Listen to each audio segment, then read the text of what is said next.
Bonjour à tous et bienvenue dans cette nouvelle vidéo. Aujourd'hui, on va explorer l'univers des crypto-monnaies pour parler d'un projet qui joue un rôle clé dans l'écosystème blockchain. Chainlink ou Link. TEN. LK ou LK. Voici le plan. D'abord, on reviendra sur l'origine du Chainlink et ce qui le rend unique. Ensuite, on explorera ses principaux avantages, puis on abordera ses inconvénients, et enfin, je conclurai avec une note sur 10 pour vous donner mon ressenti global. Restez avec moi, car on va analyser tout ça ensemble, et je vais m'assurer que ce soit clair, précis et agréable à écouter. Évidemment, si vous souhaitez acheter du Link, il y a un lien de parrainage dans la description vers crypto.com. Ce lien vous permettra de vous inscrire et de recevoir un cadeau de bienvenue. Mais avant de commencer, petit disclaimer important. Les informations partagées dans cette vidéo sont fournies à titre purement informatif et ne constituent en aucun cas un conseil financier. Je vous encourage vivement à vérifier chaque détail et faire vos propres recherches en complément de cette vidéo. Commençons par la première partie. D'où vient cette crypto?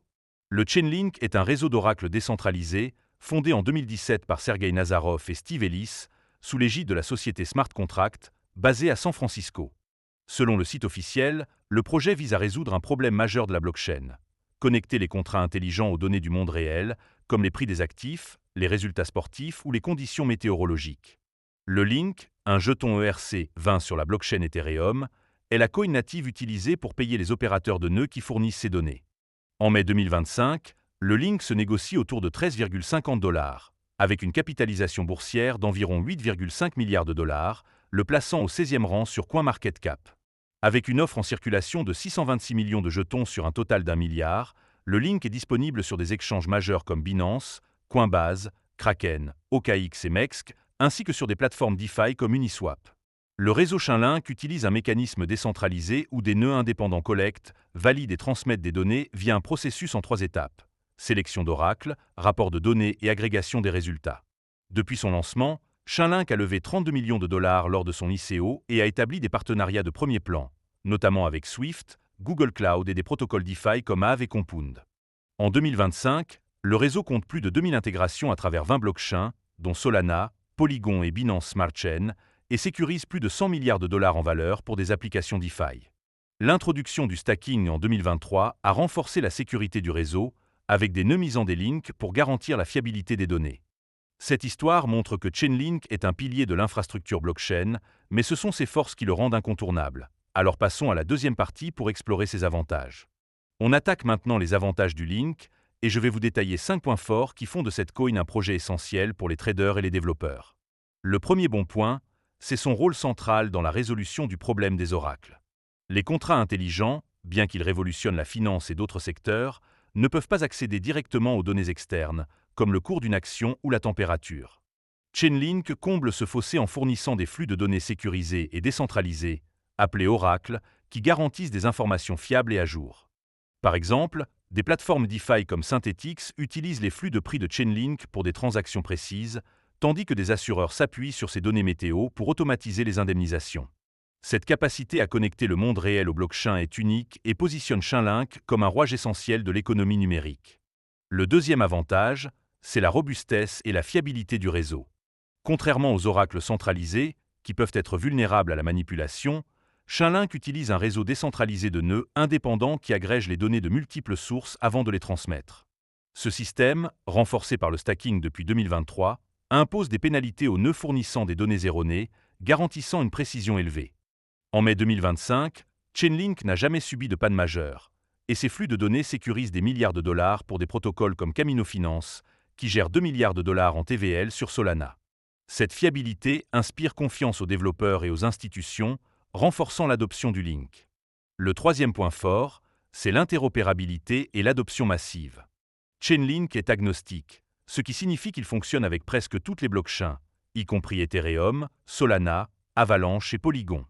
En 2025, le réseau a intégré 20 chaînes différentes, selon un post récent sur X, et collabore avec des géants comme Swift pour moderniser les rapports d'action d'entreprise. Des partenariats avec Google Cloud, Oracle et Fidelity International élargissent son influence hors du secteur crypto, notamment dans la tokenisation des actifs réels, comme les obligations ou l'immobilier. Avec plus de 2000 projets utilisant Chainlink, allant des jeux NFT au protocole DeFi comme Aave, cette adoption massive soutient la demande pour le Link et renforce sa valeur à long terme. Le quatrième avantage, c'est le potentiel de croissance des prix. En 2025, le Link a grimpé de 21% sur un an, selon Coinbase, et des analystes prévoient un prix moyen de 35 $ d'ici 2030, soit une hausse de 150%. Cette perspective s'appuie sur l'expansion du marché DeFi, qui devrait atteindre 1000 milliards de dollars d'ici 2030, et sur l'adoption croissante de la tokenisation par les institutions. Par exemple, l'intégration de Chainlink par Falcon Finance, avec 151 millions de dollars en TVL, a dopé le prix de 7% en avril 2025. De plus, l'intérêt institutionnel, comme les 2 millions de dollars investis dans des produits Link par des fonds selon Coinbase, suggère un momentum haussier, surtout dans un marché crypto porté par des ETF Bitcoin et Ethereum. Enfin, le cinquième point positif, c'est l'introduction du stacking et son modèle économique. Depuis 2023, les opérateurs de nœuds doivent stacker des links pour participer, ce qui réduit l'offre en circulation et peut soutenir le prix.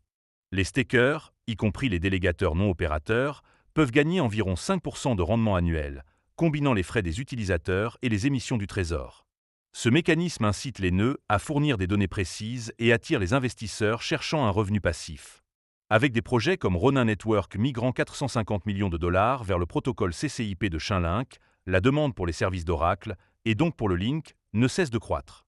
Ces forces font du Link un projet incontournable, mais il n'est pas exempt de défis, et il est temps de passer à la troisième partie pour parler de ses inconvénients.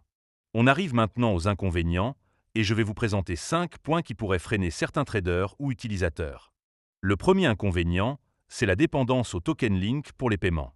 Bien que le Link soit essentiel pour payer les opérateurs de nœuds, certains critiques estiment que cette fonction pourrait être assurée par d'autres crypto-monnaies, comme l'ETH. Cette perception, bien que contestée, peut limiter la valeur perçue du Link, surtout si l'utilisation du réseau stagne.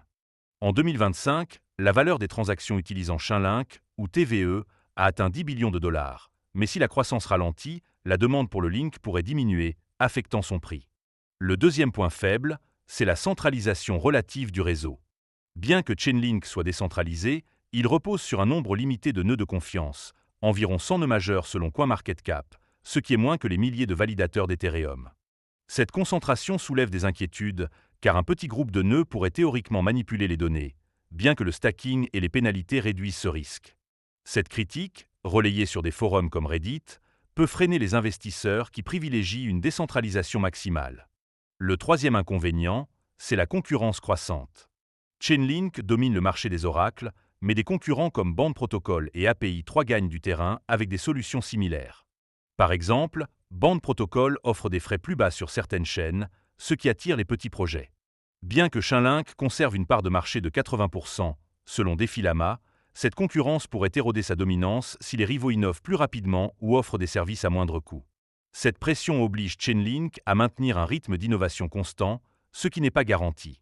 Le quatrième point négatif, c'est la volatilité du prix. Comme toutes les crypto-monnaies, le Link est sujet à des fluctuations importantes. Par exemple, il a atteint un sommet historique de 52,88 $ en 2021, mais est retombé à 13,50 $ en mai 2025, selon CoinMarketCap. En avril 2025, le Link a perdu 10% en une semaine après une correction du marché crypto. Cette instabilité, combinée à une capitalisation boursière modeste par rapport à Ethereum, rend le Link vulnérable aux mouvements des gros traders et aux crises macroéconomiques, ce qui peut rebuter les investisseurs prudents. Enfin, le cinquième inconvénient, c'est l'incertitude réglementaire. Les régulations sur les crypto-monnaies se durcissent, notamment aux États-Unis, où la SEC a ciblé plusieurs jetons ERC20. Bien que Chainlink ne soit pas directement visé, des restrictions sur Ethereum ou les exchanges comme Binance pourraient affecter le Link, comme le note PrimXBT. De plus, l'utilisation de Chainlink dans la tokenisation des actifs réels, comme les obligations, pourrait attirer l'attention des régulateurs, ce qui ajoute une couche de risque pour les traders à long terme. Ces faiblesses rappellent que le Link, malgré ses atouts, comporte des incertitudes. On arrive maintenant à la conclusion, et il est temps de faire le bilan. Le Chainlink est un projet exceptionnel, avec un rôle crucial dans la connexion des blockchains au monde réel, une fiabilité éprouvée, une interopérabilité sans égale, un potentiel de croissance des prix et un modèle de stacking attractif. Ces atouts en font un choix incontournable pour les traders spéculatifs et les développeurs qui croient en l'avenir de la DeFi et de la tokenisation. Cependant, ces inconvénients, comme la dépendance au token Link, la centralisation relative, la concurrence, la volatilité et les risques réglementaires, soulignent qu'il s'agit d'un investissement à haut risque. Pour ceux qui partagent la vision de Chainlink d'une économie blockchain interconnectée, Le Link peut être une addition précieuse à un portefeuille diversifié, à condition de limiter son exposition. En revanche, pour les investisseurs prudents ou ceux qui privilégient des projets avec moins de volatilité, d'autres options comme Ethereum pourraient être plus adaptées. En tenant compte de tout cela, je donnerai au Link une note de 8 sur 10. C'est un projet fondamental pour la blockchain, avec une adoption impressionnante, mais ses défis exigent une approche prudente. Merci d'avoir regardé cette vidéo. N'hésitez pas à laisser un commentaire pour partager votre avis sur le Link, à liker et à vous abonner pour ne pas rater les prochaines analyses. À bientôt!